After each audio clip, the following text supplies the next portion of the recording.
యేసుక్రీస్తు నామములో ఈ వాట్ ఈస్ ట్రూత్ ఛానల్ అనేటువంటి ఛానల్ ద్వారా భక్తి మార్గంలో నడిపించడానికి ఈ సాయంకాలం వేళ మీకు అందిస్తున్నటువంటి దేవుని వర్తమానాలు మీ ఆత్మీయ జీవితానికి మేలుకరముగాను దీవెనకరముగాను నేను నమ్ముచు రండి దేవుని వాక్యమును సంపూర్ణంగా నేర్చుకుందాం. దేవుని వాక్య ప్రకారము జీవిద్దాం. పిల్లరా ప్రార్థన చేసుకుందాం. ప్రేమ కలిగిన తండ్రి, దయగలిగిన ఆయన, విధవరాలికి న్యాయము అనే అంశాన్ని మాట్లాడుటకు నీ ఆత్మను సంచకరువుగా మాకు అనుగ్రహించి మమ్మలను మీరు ప్రభువా ప్రోత్సహించమని, ఆదరించమని, ఘనపరచమని, నన్ను నేను తగ్గించుకుంటూ మీకు అప్పగించుకుంటూ మీ ఆత్మను సహకారిగా అందించమని, మీ పరిశుద్ధాత్మను సంచకరువుగా నాలో ఉంచి సత్యలేఖనమును మాత్రమే చెప్పుటకు సహాయము దయచేయమని యేసు నామములో అడుగుతూ, మా పాపములు, తప్పిదములు, అపరాధములు క్రీస్తు రక్తం బట్టి క్షమించమని, మీరు హెచ్చవలసి ఉన్నది, మేము తగ్గవలసి ఉన్నది, మీకే సకల ఘనత, మహిమ, ప్రభావం ఆరోపిస్తూ యేసు నామములో అడుగుతున్నాము తండ్రి, ఆమేన్. ప్రియులారా, మరి ఈ వర్తమానానికి ప్రేరణ ఏంటంటే, యాకోబు ఒక మాట చెబుతున్నాడు. యాకోబు రాసినటువంటి పుస్తకము, హెబ్రీ పుస్తకం తర్వాత ఉంటుంది, తెరవండి. యాకోబు రాసినటువంటి పుస్తకము 1వ అధ్యాయము 27వ వచనం ఏమని చెప్తున్నదంటే, తండ్రి అయిన దేవుని ఎదుట పవిత్రమును నిష్కలంకమైన భక్తి ఏదనగా దిక్కులేని పిల్లలను, విధవరాండ్రను వారి ఇబ్బందిలో పరామర్శించుట. ఇంకా ఉందనుకోండి.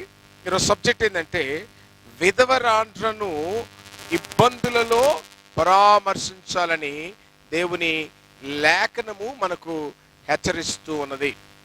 అయితే ఇంకా లేఖనంలోనికి మనం వెళ్తే, ద్వితీయోపదేశ కాండము 28వ అధ్యాయంలో దేవుడు చాలా దీవెనలను ఇస్తూ విధవరాళ్ల విషయంలో కూడా ఆయన ఒక మాట చెబుతూ ఉన్నాడు. ఏమని చెబుతున్నాడంటే, ఇశ్రాయేలు ప్రజలకు వాళ్ళకి దీవెనలు 28వ అధ్యాయంలో దీవెనలు ఉన్నాయి, శాపాలు ఉన్నాయి. కానీ విధవరాలు విషయంలో ఇశ్రాయేలు ప్రజలు చాలా జాగ్రత్తగా ఉండాలి. ఎందుకనగా విధవరాలు పక్షమున దేవుడు నిలబడి ఉంటాడని లేఖనము సెలవిస్తున్నది. ఇక్కడ ఎవరి పక్షమున? విధవరాలు పక్షమున ఎవరు నిలబడతారంట? దేవుడు నిలబడి ఉన్నాడు అనేటువంటి సంగతిని ఈరోజు మనం నేర్చుకోబోతున్నాం. విధవరాలు అంటే చేతగానటువంటి అసహాయ స్థితిలో ఉన్నటువంటి వారు. అసహాయ స్థితిలో ఉండి, ఎందుకు అసహాయ స్థితిలో ఉండిపోతారు వాళ్ళు అనగా, వారికి అంతవరకు కూడా స్త్రీకి శిరస్సు పురుషుడిగా ఉంటాడు. ఆ పురుషుడు ఒకసారి చనిపోయిన తర్వాత భర్త లేనటువంటి స్త్రీ తనను బైబిలు విధవరాలు అని పిలుస్తున్నది. అంతేకాకుండా నిజంగా చెప్పాలంటే ఈ లోకంలో వాళ్ళు దిక్కులేని వాళ్ళుగా కూడా ఉంటారు. వారిని మోసం చేయడము, లేకపోతే వారిపైన దౌర్జన్యం చేయడము, వారిపైన కఠినంగా ప్రవర్తించడము, ఇది దేవుడి దృష్టిలో చాలా నేరము. అట్టివారు శాపగ్రస్తులై ఉంటారు. ఈ విధవరాలికి న్యాయం అనేటువంటిది ఈ సబ్జెక్ట్ను 2 లేక 3 భాగాలు చెప్పాల్సి ఉంటుంది. చాలా పెద్ద సబ్జెక్ట్ అన్నమాట. ఇందులో మొట్టమొదటి భాగము బైబిల్లో నుంచి నేను చూస్తున్నప్పుడు, ఈ సబ్జెక్టుకు ఈ బైబిల్లోకి వెళ్ళి ప్రేరణ నెట్టివేయబడ్డము, లేకపోతే ఆలోచించడము ఏ విధంగా జరిగిందంటే, నాకు తెలిసినటువంటి ఒక సిస్టర్ గారు తన భర్త చనిపోయి తను కుమార్తెతో బ్రతుకుతున్నప్పుడు కొంతమంది వ్యక్తులు కలిసి ఒక వ్యక్తి ఆమె దగ్గర డబ్బు తీసుకొని ఆమెను మోసము చేసినప్పుడు మిగతా వాళ్ళు వెళ్ళి సాక్షి సంతకాలు పెట్టారు. ఆ విధవరాలు నాకు ఫోన్ చేసింది. అది 2వ ఆడియోలో నేను మీకు వినిపిస్తాను. అన్నా, నేనేం చేయమంటావు? నా పరిస్థితి ఇంత దీనంగా మార్చేశారు. దేవుని నమ్ముకున్నాను, నా బిడ్డ కూడా దేవుని నమ్ముకుంది. మేము దేవుని వైపున చూస్తున్నాం. దైవజనుడిగా నువ్వు మాకు బాప్టిజం ఇచ్చావు. దేవుని సముఖంలో మా కొరకు మొనపెట్టు. నేను విధవరాలను, నాకున్న కష్టాలు అంతా ఇంత కాదు, నేనేం చేయాలి అన్నప్పుడు, సరే అమ్మా, మనుషులు మోసం చేయొచ్చు, మనుషులందరూ అబద్ధికులు కావచ్చు, కానీ దేవుడు అబద్ధికుడు కాడు. దేవుడు ఏం చెప్తున్నాడంటే, విధవరాలు పక్షమున నేను వాద్యము చేస్తానన్నాడు. అమ్మా, అది నమ్ము, లేఖనము నమ్మాలనే ఉంది. కానీ మనుషులు వాళ్ళు చెబుతున్నటువంటి మాటలను బట్టి దుఃఖము కలిగి దేవుని మీద నిజంగా ఇలాంటి వ్యక్తులను కూడా దేవుడు మా జీవితాల్లోకి తీసుకొస్తాడని దుఃఖముతో బాధపడుతున్నానన్నా. సరే, నువ్వు బాధపడకూడదనే విధవరాలికి న్యాయము అనే సబ్జెక్ట్ను ప్రపంచ దేశాలకు తెలియచేయాల ఉద్దేశంతో ఇది చేస్తున్నాను. రెండో పార్ట్లో నీ వాయిస్ ఖచ్చితంగా సర్వలోకానికి వినిపిస్తాను. నీకు న్యాయం జరిగేంత వరకు నీ పక్షాన దేవుడు ఉంటాడు, విశ్వాసులు అందరూ ఉంటారు. విశ్వాసులైతే ఉంటారు. విధవరాలికి అన్యాయం చేసిన వైపు ఉండేవారంతా కూడా పిశాచులు అనేది బైబిలు ఇంకొకసారి చెప్తుంది. ఒక క్రైస్తవుడు మాట ఇస్తే పీక తెగిపోయినా కూడా ఎనికిపోకూడదని కీర్తన గ్రంథం 15వ అధ్యాయంలో మనం నేర్చుకుంటున్నాం. క్రైస్తవుడు యెహోవా నీ పరిశుద్ధ పర్వతములో ఉండదగిన వాడెవడు అంటే, మాట ఇచ్చి నష్టము కలిగినను, మాట ఇచ్చి నష్టము కలిగినను దానికోసం నిలబడేవాడు. మాట ఇచ్చి తూచనిపోయేటోళ్ళు కాదు. వీళ్ళందరినీ కూడా దేవుడు తప్పక శిక్షిస్తాడు, నిన్ను రక్షిస్తాడు. సరే, ఇక పాటల్లోనికి వెళ్దాం. ఎందుకంటే ఈ పాట చెప్పడానికి మూల కారణం, బైబిల్లో యాకోబుకు పుట్టినటువంటి సంతానములో ఒక సంతానము, ఒక గోత్రపు పేరు యూదా గోత్రం. ఈ యూదా తాను పెళ్లి చేసుకొని పిల్లలు కన్నాడు. ఆ పిల్లలకు పెళ్లి చేశాడు. Let's turn the Bible book of Genesis 38th chapter. ఇక్కడ చూసినట్లయితే, ఆ కాలమందు యూదా తన సహోదరులను విడిచి హీరా అను ఒక అదుమిల్లా యొద్దకు ఉండుటకు వెళ్ళెను. అక్కడ షుయా అను ఒక కానానీయుని కుమార్తె యూదాను చూసి ఆమెను తీసుకొని ఆమెతో పోయెను. ఆమె గర్భవతి అయి కుమారుని కనగా అతడు వానికి ఏరు అని పేరు పెట్టెను. ఆమె మరలా గర్భవతి అయి కుమారుని కని వానికి ఓనాను అని పేరు పెట్టెను. ఆమె మరలా గర్భవతి అయి కుమారుని కని వానికి షేలా అని పేరు పెట్టెను. ఆమె వీని కనినప్పుడు అతడు కరీబులో ఉండెను. యూదా తన జ్యేష్ఠ కుమారుడైన ఏరుకు తామర అను దానిని పెళ్లి చేసెను. యూదా జ్యేష్ఠ కుమారుడైన ఏరు యెహోవా దృష్టికి చెడ్డవాడు గనుక యెహోవా అతన్ని చంపెను. అప్పుడు యూదా ఓనానుతో, నీ అన్న భార్య యొద్దకు వెళ్ళి మరిది ధర్మము జరిగించు అని నీ అన్నకు సంతానము కలుగజేయమని చెప్పెను. ఓనాను ఆ సంతానము తనది కాదని ఎరిగి ఆమెతో పోయినప్పుడు తన అన్నకు సంతానము కలగకుండానట్లు తన రేతస్సును నేలన విడిచెను. అతడు చేసినది యెహోవా దృష్టికి చెడ్డది కనుక ఆయన అతన్ని కూడా చంపెను. అప్పుడు యూదా ఇతడు కూడా ఇతని అన్న వలనే చనిపోవునేమో అనుకొని, నా కుమారుడైన షేల పెద్దవాడొకటకు వరకు నీ తండ్రి ఇంట విధవరాలుగా ఉండమని తన కోడరైన తామరతో చెప్పెను. కాబట్టి తామర వెళ్ళి తన తండ్రి ఇంట నివాసము చేసెను. చాలా దినములైన తర్వాత షుయాను కుమార్తె అయిన యూదా భార్య చనిపోయెను. తర్వాత యూదా దుఃఖ నివారణ పొంది అదుమిల్యుడైన హీరాను తన స్నేహితునితో తిమ్నానుకు తన గొర్రెబొచ్చు కత్తిరించువాని యొద్దకు వెళ్ళెను.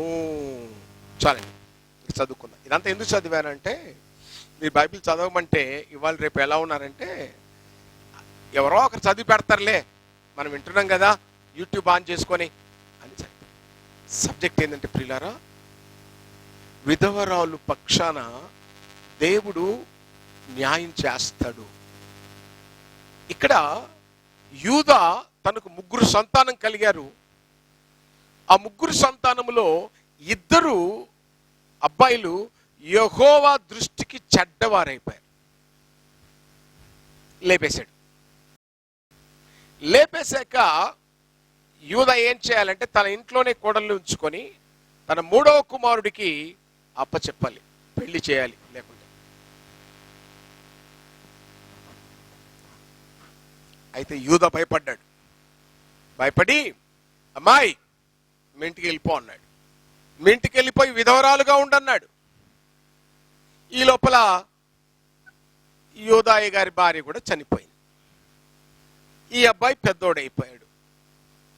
కథ కంచికి మనం ఇంటికి, ఆ పిల్ల అక్కడ ఉంది కదా, ఇక మనకెందుకులే, మన దారి మనం చూసుకుందాం, మన పిల్లోడు మళ్ళా ఏమైనా ఆ అమ్మాయికి ఇచ్చి పెడితే లాస్ట్ వాడిని, వీడు కూడా ఏమైనా చనిపోతే అన్న మీమాంసము.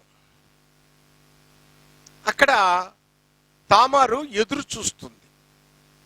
ఎందుకు ఈ స్టోరీ నేను తీసుకోవాల్సింది వచ్చిందంటే, మత్తయి సువార్తలో ఒక 4 అద్భుతమైనటువంటి క్యారెక్టర్స్ ఉన్న ఆడోళ్ళలో తామర్ ఒకటిగా మనకు కనపడుతుంది. ఇక్కడ మత్తయి సువార్తలో 1వ అధ్యాయంలో వంశావళి రాస్తున్న సందర్భంలో ఇక్కడ అబ్రహాము ఇస్సాకు కనెను, ఇస్సాకు యాకోబును కనెను, యాకోబు యూదాను అతని అన్నదమ్ములను కనెను, యూదా తామారు నందు పేరెసును జెరూహును కనెను. ఎవరి తామారు? తామారు చూస్తే కోడలు, అమ్మాయి కోడలండి, పెద్దానికి చేసుకున్నాడు. కోడలు అబ్బాయికి పెళ్ళైనాక 2వ చేశాడు, 2వ పోయాడు, ఇక 3వ చేయాలి అంటే దేవుని ధర్మమును జరిగించకుండా విధవరాలకు మోసం చేశాడు. మోసం చేసేసి అలా పుట్టింటికి పంపించేసి ఇక చేతులు దులిపేసుకొని కూర్చున్నాడు. ఇక్కడే దేవుడు తన వాగ్దానాన్ని, విధవరాలు పక్షమున నేను నిలబడతాను. దేవుడు నిలబడితే అవతల ఎంత బలాదురోడు గాని శంకరగిరి మానాలే. ఎందుకంటే బైబిల్ చెప్తున్నది, పాపము చేయువాని వాకిట సాతాను పొంచి ఉంటుంది. విధవరాలకు వాగ్దానం చేశాడు, నువ్వు వెళ్ళిపో నేను వస్తానని. చాలా మంది మనం కూడా ఆ బలహీనరాలు ఏందిలే, ఏం చేసుకుంటుంది,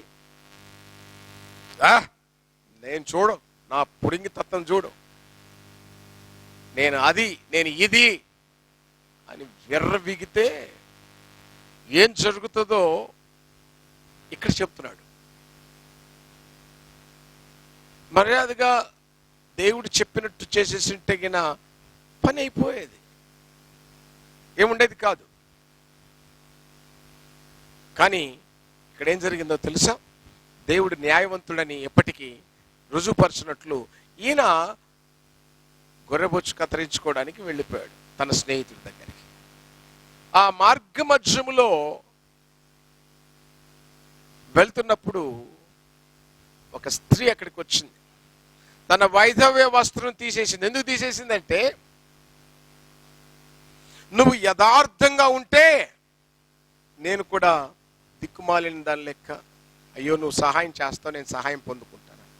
నువ్వు కుయుక్తి పన్నితే నీ తాట తీయడానికి, తను నీ ఆలోచన మార్చడానికి, దేవుని చిత్తము నెరవేర్చడానికి తను కూడా మారిపోద్ది.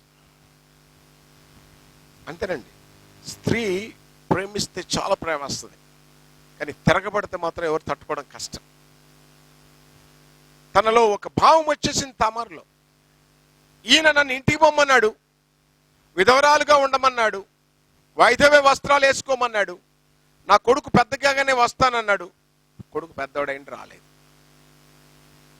వట్టుడు మోసం చేశాడు. అదేదో పాతకాలంలో ఉంటుంది, ముళ్ళును ముళ్ళుతో తీయాలి, వజ్రాన్ని వజ్రంతో కొయ్యాలి అన్నట్టు. కనుక్కుంది. చూడండి, ఒక విధవరాలు, ఒక అసహాయురాలైనటువంటి స్త్రీ తనను మోసగించినటువంటి వాడు తప్పించుకుపోయాడులే, తప్పిందిలే, ఈ భారం నా నెత్తి నుంచి తొలగిపోయిందిలే అనుకున్నాడు వాడు. ఆయన తను ఆ ఇన్ఫర్మేషన్ గ్యాదర్ చేసింది. Is coming in this way అని తన వైధవ వస్త్రాన్ని తీసేసి ఆయనతో పోవడానికి సిద్ధపడ్డది. అప్పుడు, అమ్మ నా దగ్గర ఏం లేదమ్మా, నా దగ్గర ఏం లేదమ్మా, నా దగ్గర ఏం లేదమ్మా. ఇదే సావు కేకలు, ఇదే ఎప్పుడు చూసినా బతుకంతా. కొందరికి అట్నే ఉంటుంది, ఎంత వచ్చినా కూడా ఏం లేదమ్మా, ఏం లేదమ్మా, వచ్చిందంతా గాలికి ఎగిరిపోయిందమ్మా అని మాట్లాడుతుంటారు. ఈడ నా కాడేముందమ్మా అన్న. ఆ తెలివి కలిగినటువంటి స్త్రీ ఒక మాట ఏమంటుందో చూడండి. అందుకతడు, నేను మందలో నుండి మేకపిల్లను పంపెదనని చెప్పినప్పుడు ఆమె, అది పంపు వరకు ఏమైనా కుదవ పెట్టిన ఎడల సరే అని చెప్పాను. అతడు, నేను నీ వద్ద ఏమి కుదవ పెట్టవాలని అడిగినప్పుడు ఆమె, నీ ముద్రయు దారము నీ చేతికర్ర. 3 things are spiritually a deep meaning is there. ఆ స్త్రీ బైబిల్లో చూస్తే స్త్రీ అనగానే సంఘము, ఆ సంఘములో ఉన్నటువంటి వ్యక్తులను సూచిస్తుంది. ఒకడు సంపూర్ణమైనటువంటి అలంకరణ కలిగి భర్త కలిగిన దానిగా ఉన్నటువంటి వాడవు, ఉన్నటువంటి దానవు,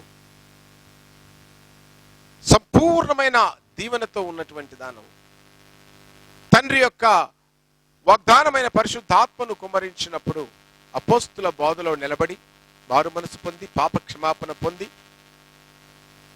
అపోస్తుల బోధ యందును సావాసమునందును రొట్టె విరుచుట యందును కూడా స్థిరంగా ఉండి క్రీస్తు సంఘములో చేర్చబడిన సభ్యుడివై ఉండి క్రీస్తుకు భార్యగా ఏర్పరచబడిన వాడవై ఉండి ఇప్పుడు ఏ స్థితిలోకి వచ్చావు తెలుసా? అటు ఇటు కాని స్థితికి వచ్చావు. నువ్వు దిక్కుమాలిన వాడవు, దరిద్రుడవు, నీ దిశమొల కనపడుతుంది, నీ కళ్ళకు కాటుక నా వద్ద కొనుక్కో. విధవరాలను మోసం చేయడానికి వెళ్ళిన వారి పరిస్థితి, వాళ్ళు కూడా అలాగే ఉన్నారు. నీ కళ్ళకు కాటుక కొనుక్కో. వాక్య అనుభవం పోయింది, సొల్లు మాట్లాడడమే, ఈ డినామినేషన్ వాళ్ళు మాట్లాడినట్టు. అర్థమవుతుందా? చిన్న చిన్న ఇవి తీసుకొని అని చెప్పినట్టు. క్రీస్తు సంఘ బోధ ఎంతో బలమైనది, నిఖాసైనటువంటిది, మనకు పూర్వీకులైన అపోస్తుల దగ్గర నుండి వారసత్వంగా అందించబడినటువంటి బోధ అది. అట్టి బోధలో స్థిరంగా ఉన్నదంతా పోగొట్టుకుంటుంది. విధవరాలు అంతే కదా చెప్పేదండి. విధవరాలు ఏమో చెప్తుంది, మా ఆయన ఉన్న రోజుల్లో నాకు ఇంత పొడుగు గాజులు, ఇంత పూలు, ఇంత బొట్టు, ఇంత పట్టు, అంత పోయింది. నోరు తెరిస్తే తప్పుడు వార్తలు, తప్పుడు కూతలు. నిజమండి. క్రీస్తు సంఘంలో ఉన్నటువంటి బోధకుల బోధ ఎలా ఉంటుందంటే వారి నోట వాక్యము అగ్ని వలె ఉంటుందంట. మనం ప్రకటన గ్రంథంకి వచ్చినప్పుడు అది చదువుకుందాం. నెక్స్ట్ వీక్ దానియేలు గ్రంథం నుంచి స్టార్ట్ అవుతుంది. దానియేలు గ్రంథము, యేసుక్రీస్తు యొక్క బోధ, ప్రకటన గ్రంథం, ఈ 3 కాంబినేషన్తో వస్తుంది సబ్జెక్టు. వెండి నేర్చుకోండి, రాబోయే తరాలకు అందించండి. బుర్రలో కొవ్వు పట్టిన శాస్త్రాలు చేయకుండా దేవుని లేఖనమునకు లోబడండి. ప్రపంచం ఎలా రీతిగా ఉన్నదో అర్థం చేసుకోండి. విధవరాలు పక్షమున వాద్యమాడతానన్నాడు, అంతే, వాద్యమాడతాడు. ఆ అమ్మాయి నిలబడింది, యూదా వెళ్ళాడు, ఏమడిగాడు? ముద్ర, కర్ర, దారము ఇవి పెట్టు, కుదోబెట్టు. ఆ విధవరాలు అనుభవంలోనికి వచ్చినటువంటి వాళ్ళారా, ఆ విధవరాలు ముసుకును తీసివేయండి, వైధవ్యాన్ని తీసివేయండి. క్రీస్తు అనే పెళ్లి భర్తతో నీ సంధానము సమకూర్చు నిమిత్తమై 3 వస్తువులు తీసుకోవాలి యేసుక్రీస్తు దగ్గర నుండి. మొదటిది ఏం చెప్తున్నాడు?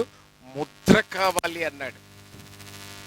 ఈ ముద్ర గురించి నిజంగా అండి ఇవాళ వరకు కూడా చాలా విచిత్రమైనటువంటి బాధలు వింటూ వచ్చాను.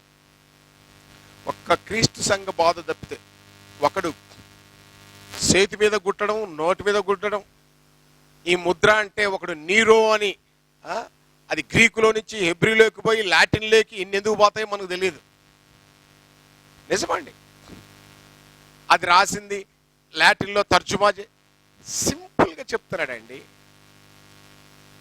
ముద్ర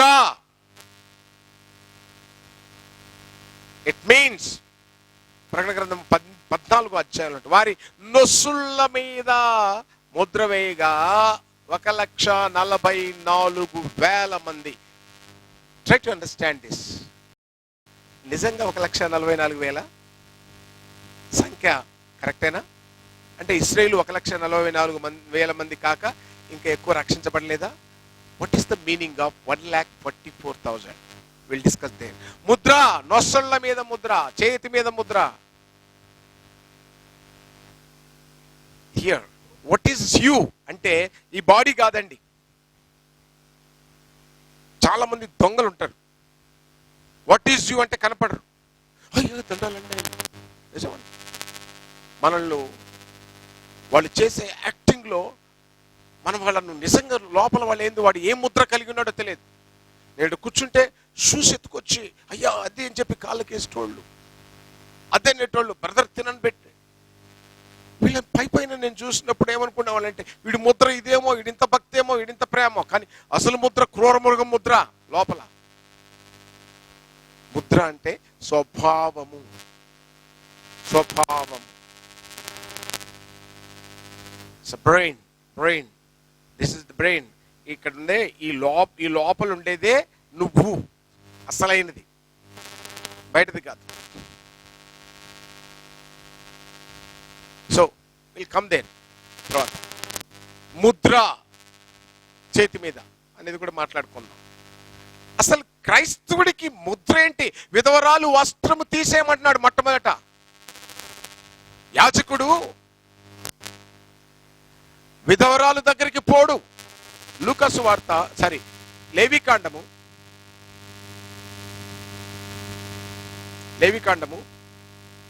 10వ అధ్యాయం.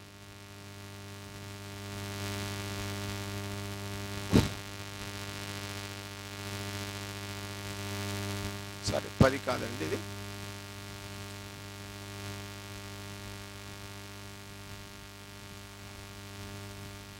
సారీ 10 కాదండి, 21వ అధ్యాయం లేవికాండం. ప్రధాన యాజకుడగుటకై తన సహోదరులో ఎవరి మీద తైలాభిషేకము పోయబడునో, యాజక వస్త్రములు వేసుకొనుటకు ఎవరిని ప్రతిష్ఠించబడునో అతడు తలకప్పు తీయరాదు, తన బట్టలను చింపుకొనరాదు, అతడు శవము దగ్గరకు పోరాదు, తన తండ్రి శవం వలనే గాని తల్లి శవం వలనే గాని తను అపవిత్రపరచుకొనరాదు. దేవుని తైలము అనేది కిరీటముగా అతని మీద ఉండును గనక అతడు పరిశుద్ధ మందిరమును విడిచి వెళ్ళరాజు, తన పరిశుద్ధ మందిరమును అపవిత్రపరచరాదు. నేను యెహోవాను. అతడు కన్యకను పెళ్లి చేసుకొనను, విధవరాలనైనను, ఆడబడిన దానినైనను, భ్రష్టురాలనైనను అనగా స్త్రీనైనను అట్టి వారిని పెళ్లి చేసుకొనక తన ప్రజలలోని కన్యకనే పెళ్లి చేసుకో.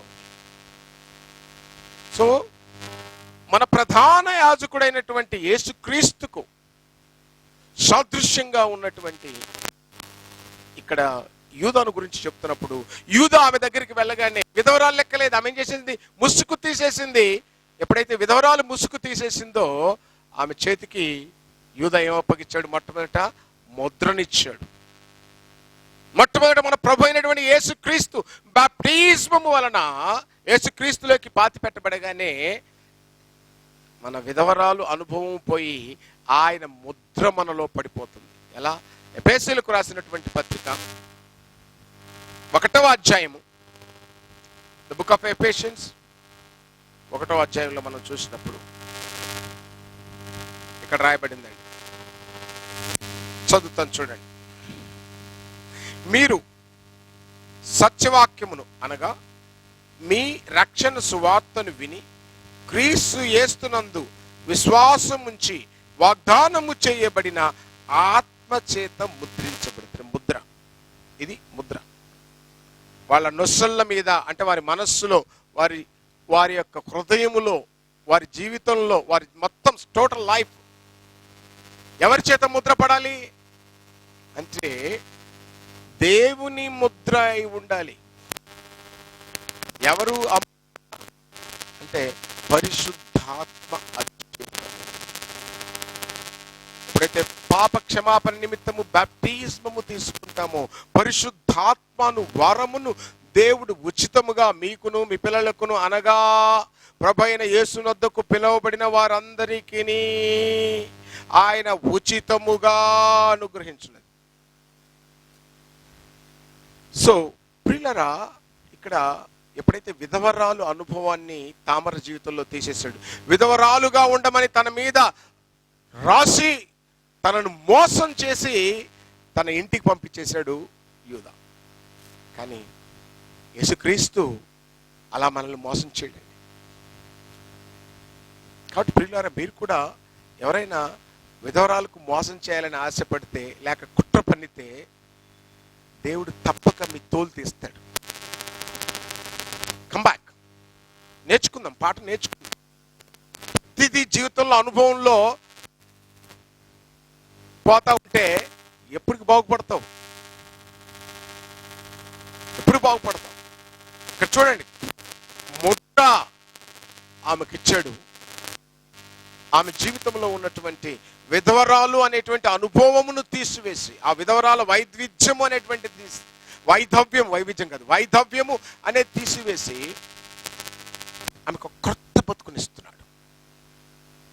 This is a Christian has to do. ఒక క్రైస్తవుడు ఆపదలో ఉన్నటువంటి స్త్రీ పట్ల ప్రవర్తించవలసిన బాధ్యత ఏంటి అంటే, ఆ బ్రతుకు విరిగిపోయిన చేదైన మారా బ్రతుకును.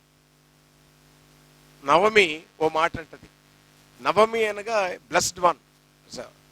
బట్ తర్వాత ఏమంట తెలుసా, నవమి అనేటువంటి నా పేరుకు బదులు అమ్మా అయ్యా మధురము అనేటువంటి నా పేరు కాస్త మారా అయిపోయిందయ్యా.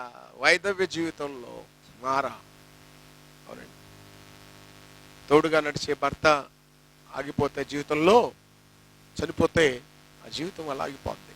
అందుకు యేసుక్రీస్తు అనేటువంటి భర్త సంఘములో ఉన్నటువంటి, క్రీస్తు సంఘములో ఉన్నటువంటి మన జీవితానికి తిరిగి ప్రవేశించినప్పుడు ఆయన మనల్ని ఏం చేస్తాడంటే వైధవ్య వస్త్రము తొలగించి ముద్ర వేస్తాడు తన ఆత్మ ద్వారా.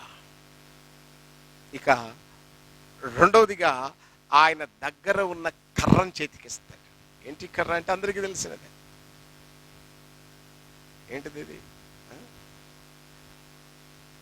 కీర్తనకారుడు చెబుతున్నాడు, I love to read this psalm every day. ఎంత అద్భుతమైనటువంటిది. యెహోవా నా కాపరి, నువ్వు లేకపోతే నాకు ఏమీ లేదయ్యా, నువ్వు ఉండగా నాకేమి కొదువా. ఇది మీకోసము. I want to read and as well as to encourage you. Jehovah నా కాపరి, నాకు లేమి కలుగదు. పచ్చిక గల చోట్ల ఆయన నన్ను పరుండ చేయుచున్నాడు. శాంతికరమైన జలముల యొద్ద నన్ను నడిపించుచున్నాడు. నా ప్రాణమునకు ఆయన సేద తీర్చుచున్నాడు. తన నామమును బట్టి నీతి మార్గములలో నన్ను నడిపించుచున్నాడు. గడాంధకార లోయలో నేను సంచరించను, ఏ అపాయమునకు భయపడను. నీవు నాకు తోడయ్యందు, నీ దుడ్డు కర్రయు నీ దండము నన్ను ఆదరించుచున్నది. నా శత్రువుల ఎదుట నీవు నాకు భోజనము సిద్ధపరచుదువు. నూనెతో నా తల అంటి ఉన్నావు, నా గిన్నె నిండి పొలుచున్నది. నేను కృపాక్షేమములే నా వెంట వచ్చును. చిరకాలము యెహోవా మందిరములో నేను నివాసము చేసేదను.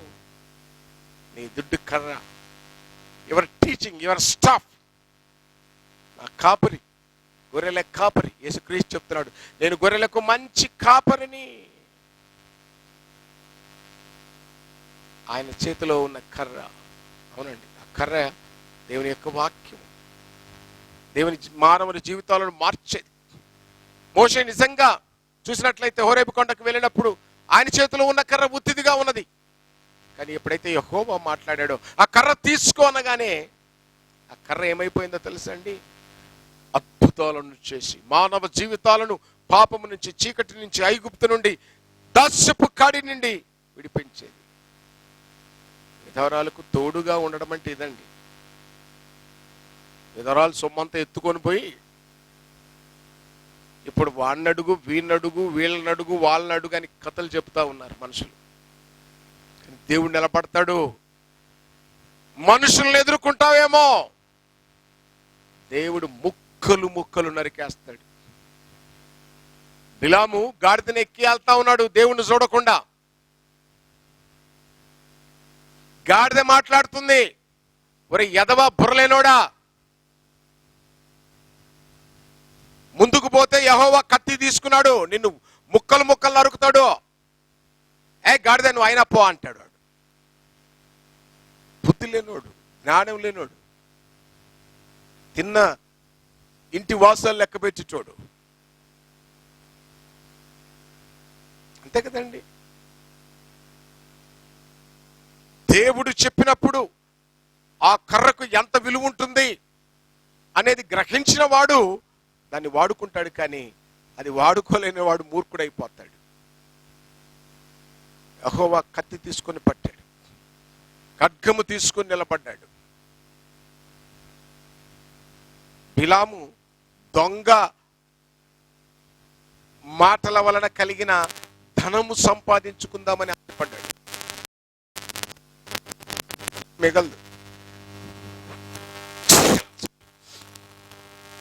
ఎప్పుడైతే మోషే దేవుని ద్వారా కర్ర పట్టుకున్నాడో 6 లక్షల మందిని విడిపించాడు. అది కర్ర శక్తి. అది ఈ కర్రకున్నటువంటి శక్తి. ఈ కర్రకు, ఇది కర్ర అంటారు, ఇది సుత్తి. అర్థమవుతుందా? బండను సైతము బద్దలు చేస్తుంది. ఇది చాకలి వాని సబ్బు ఎలాంటినైనా కడిగి వేస్తుంది. ఈ కంసాలి కొలిమిలో ఉండే అగ్ని ఎట్టటోనైనా కూడా కాల్చి స్వచ్ఛంగా తయారు చేసేస్తుంది.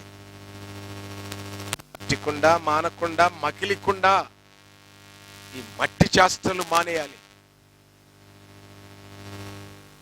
అవునండి, ఎవరికి అన్యాయం చేయకూడదు. నువ్వు నష్టపోయినా పర్వాలేదు. ఒకడు మాట ఇస్తే, ఎప్పుడు చెప్తుంటాను నేను, అది ఎంత నష్టం కలిగినా మాట కోసం నిలబడాలి. నేను చూరుటి అని. షూరిటీ అంటే ఏంటి అర్థము?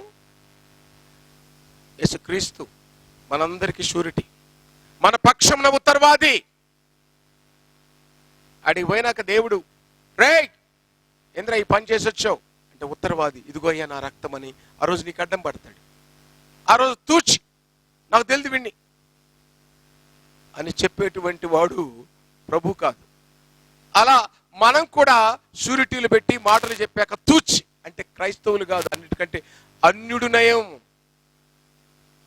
ఇక్కడ కూడా తర్వాత తూచి అంటాడు చూడండి యూదా. అప్పుడు అక్కడికి వచ్చినప్పుడు చెప్తా మళ్ళా, ఇదిగో దుడ్డు కర్ర అన్నాడు. ఏంటా దుడ్డు కర్ర? దేవుని వాక్యము, శక్తి కలిగినటువంటి వాక్యం.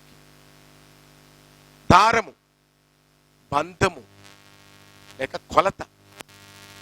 మీ ఆత్మీయ జీవితానికి ప్రకటన గ్రంథం 11వ అధ్యాయంలో మనం చూస్తాం. దేవునితో ఏర్పరిచే బంధము, కొత్త నిబంధనకు ఆయన రక్తము వలన ఏర్పరిచిన బంధము, ముద్ర దేవుని యొక్క వాక్యము చేత నీ మనస్సు దేవుని వాక్య ప్రకారము. ఇంకా ద్వితీయోపదేశ ఖండంలో ఉంటాయి, నీ చేతులకు నీ ముఖానికి అంటే మీ తల నుదుట బాసికాల వలె కట్టుకోవాలి. అంటే నిజంగా ఇటు బాసికాల కాదు. You have to keep the commandments in your brain and you have to act according to that and take the stuff of the Lord, the word of the God. దేవుని వాక్యమును చేత పట్టుకొని జ్యోతుల వలె నిలబడాలి. కొలత వేసినప్పుడు ఆయన పర్ఫెక్ట్ గా మెమే టెకేల్ ఉపాస్, నేను కొలత వేయగా తూయబడలేకపోయావురా, నువ్వెన్ని కార్యాలు చేయి, విధవరాలను మోసం చేసినప్పుడు దేవుడిచ్చే శిక్ష అటువంటిది ఇటువంటిది కాదు, ఘోరమైనటువంటిది. కుటుంబాలు మస్సి కొట్టుకొని పోతాయి. అందుకే ఆమె తెలివిగా ఏం చేసిందంటే, విధవరాలు తన వైధవ్య వస్త్రాన్ని తీసివేసి 3 వస్తువుల దగ్గర పెట్టేసుకుంది. ఒకటి ముద్ర, ఒకటి కర్ర, ఒకటి దారము. కొన్ని రోజులైన తర్వాత ఆమె ప్రెగ్నెంట్ అయింది. ఏంటి ప్రెగ్నెంట్? కొత్త నిబంధనలో ఎప్పుడైతే యేసుక్రీస్తు చేత బంధం ఏర్పడిపరచబడి భార్యగా మార్చబడితే పౌలు అంటున్నాడు, ప్రసవ వేదన పడుతున్నాను, I'm pregnant to deliver the spiritual children. ఇక్కడేమో యథార్థంగా చూపిస్తున్నాడు, అక్కడ ఇక్కడ ఛాయగా చూపిస్తున్నటువంటిది అక్కడ ప్రభులో మనం చూస్తున్నప్పుడు, ఇక్కడ యథార్థంగా చూస్తున్నది జరగబోతున్నది చూడనప్పుడు. ఏంటి, ప్రెగ్నెంట్ అయిందా? అవునండి, ఈ స్త్రీ ప్రెగ్నెంట్ అయిపోయింది, పిల్లలు కన్నది. ప్రెగ్నెంట్ కాగానే నీ కోడలు ప్రెగ్నెంట్ అయిందంటే నీతి మాలింది ఏదే డూట్ అని.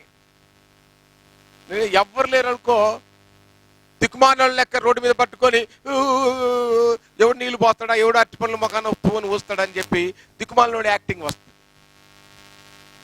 కొంచెము కడుపులో 4 మెతుకులు దిగ్గానే లేనిపోని రోషము అక్కస పుట్టుకొస్తుంది.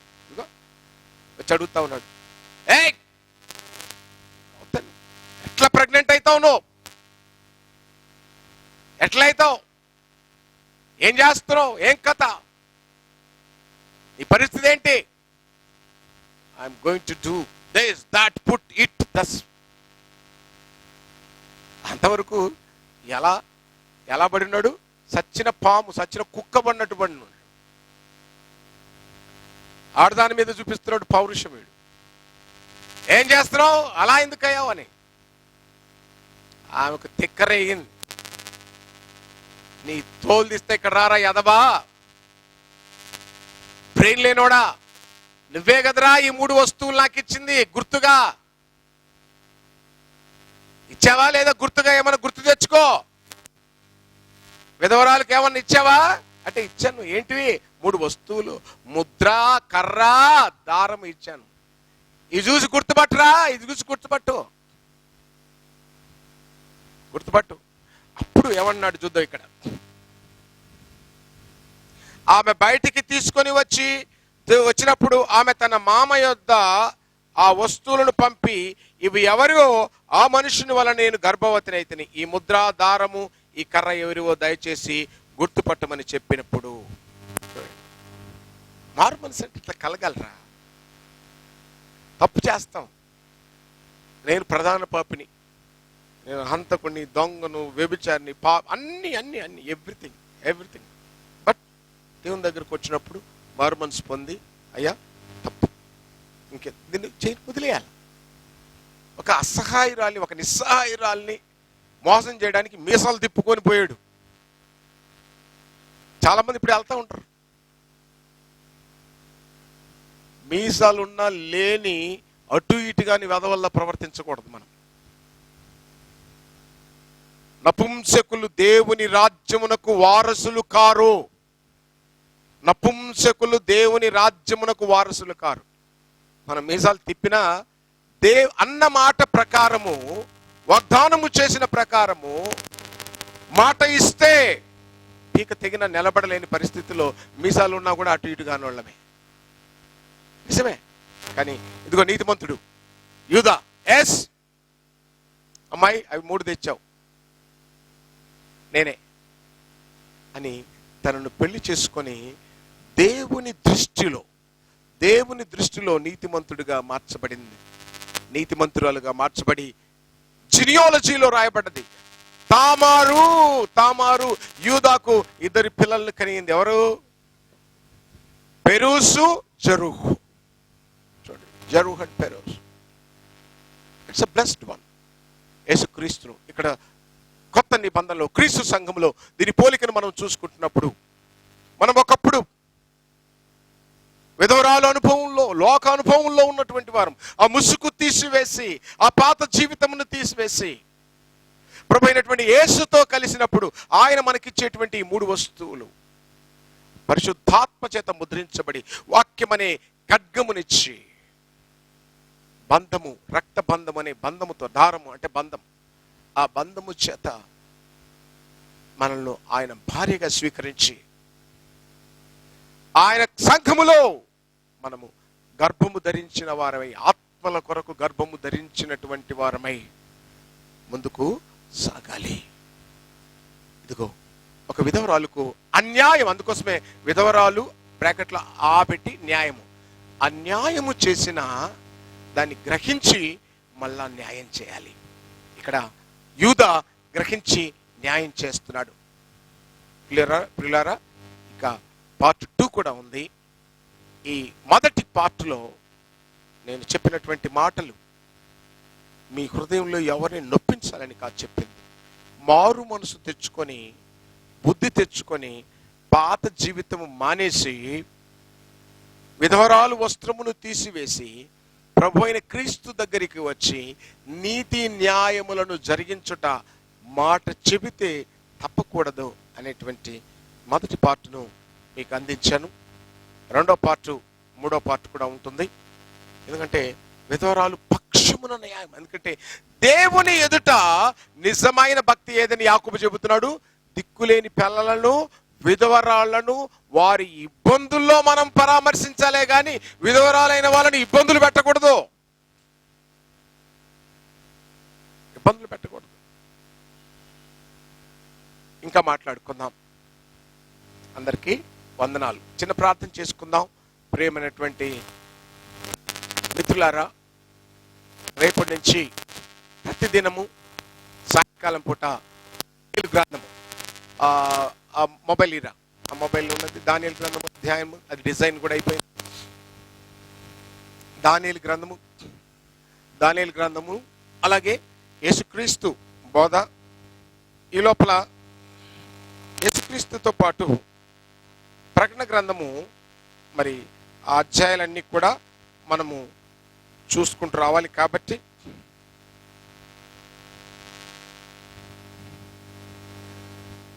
I hope you can see this. This one. This is the design. Zoom it.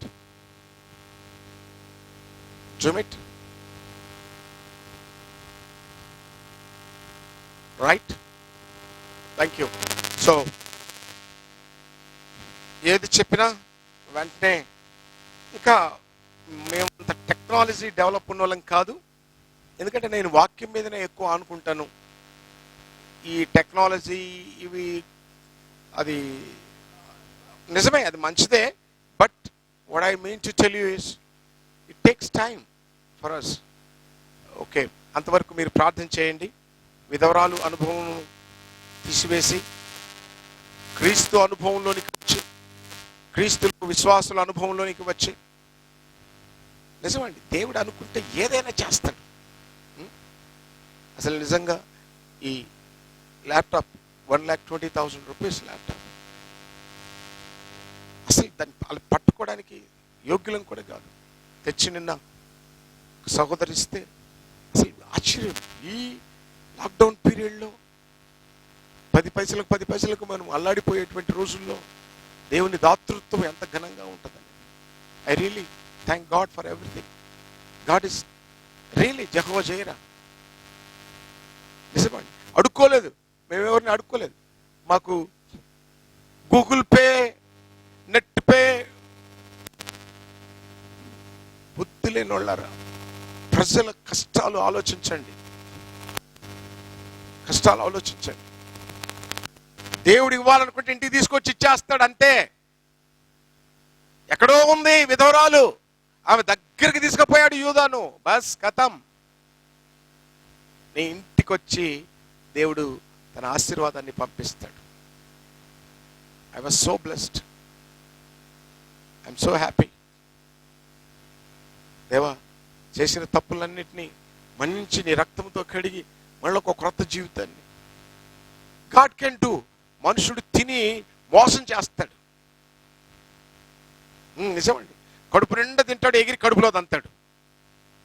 కానీ ఆయన కడుపులో మాడిపోయి ఆయన ఉపవాసం నుండి మన బ్రతుకులను వైధవ్యాన్ని నుండి చిగురింప చేస్తాడు. చాలా కాలం క్రితం యేసన్న గారు మొట్టమొదట్లో ఆ పాట ఎక్కువ పాడమని అడిగేవాడిని. అప్పుడు మోడుబారిన జీవితాలను చిగురింప చేయవాడు ఆయన. Yes, he can do that. నరుడా, నీ ప్రయాసము వ్యర్థము. మారిపో. దేవుడు సమస్తమును చేయుటకు సమర్థుడని నమ్మి విధవరాలు పక్షమున వాద్యమాడే దేవుడని ఆయన కత్తి దూసి నిలబడితే నిన్ను కత్తికో ఖండగా నరికి పడేస్తాడు.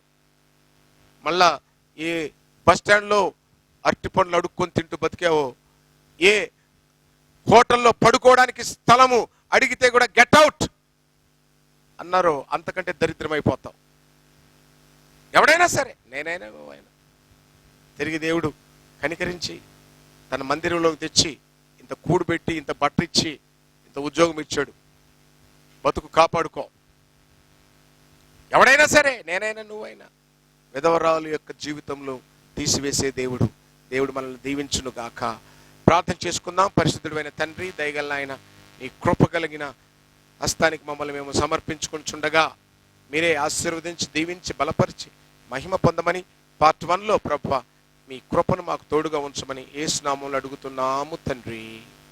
ఆమేన్.